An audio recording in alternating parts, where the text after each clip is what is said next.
Price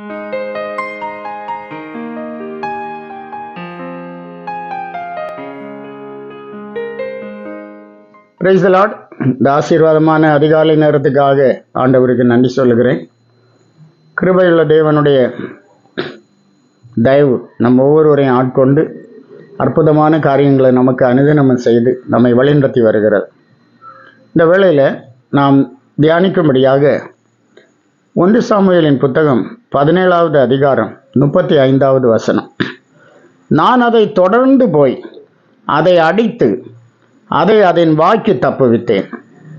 அது என்மேல் பாய்ந்தபோது நான் அதன் தாடியை பிடித்து அதை அடித்து கொன்று போட்டேன். இந்த வார்த்தை தாவீது சவுலினிடத்திலே சொன்னதான வார்த்தை.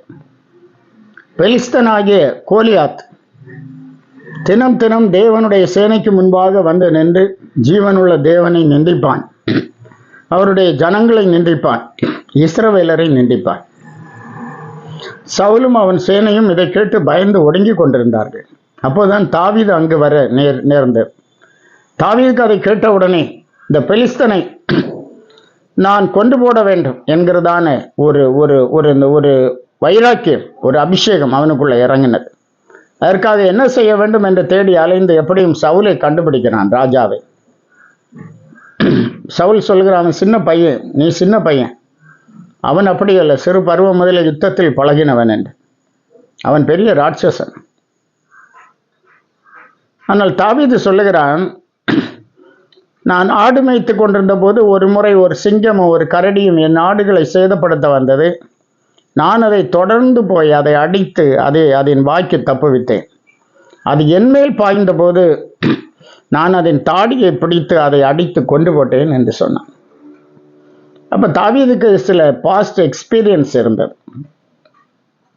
எப்படி சாத்தானை மேற்கொள்ளுகிறது வேதம் சொல்லுகிறது. சங்கீதம் 91:13 படிக்கிறோம், சிங்கத்தின் மேலும் விரியன் பாம்பின் மேலும் நீ நடந்து பாலு சிங்கத்தையும் பலு சர்ப்பத்தையும் மிதித்து போடுவாய்.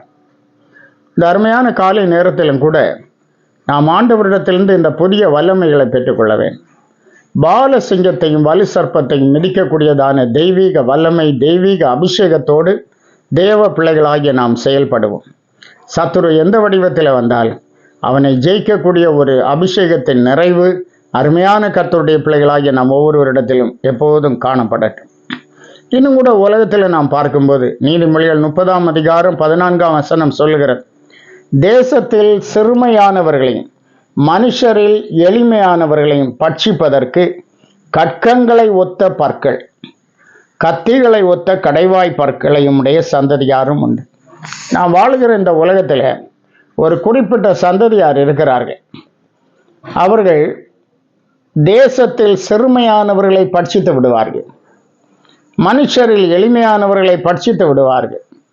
அதற்காக அவர்களுக்கு கற்கங்களை ஒத்த பற்கள் இருக்கிறது, கத்திகளை ஒத்த கடைவாய் பற்களும் இருக்கிறது என்று பார்க்கிறோம். அந்த அளவுக்கு இவர்களை பட்சித்து விடுவார்கள். ஜனங்களுக்கு விரோதமாய் பேசி, ஜனங்களுக்கு விரோதமாய் பொய்யான காரியங்களை சொல்லி, பாருங்க, ஜனத்துக்கு விரோதமாக ஜனத்தை அடிக்க பண்ணுகிறவர்கள் கற்கங்களை ஒத்த பற்கள், கத்திகளை ஒத்த கடைவாய் பற்கள் வைத்து கொண்டிருக்கிறார்கள்.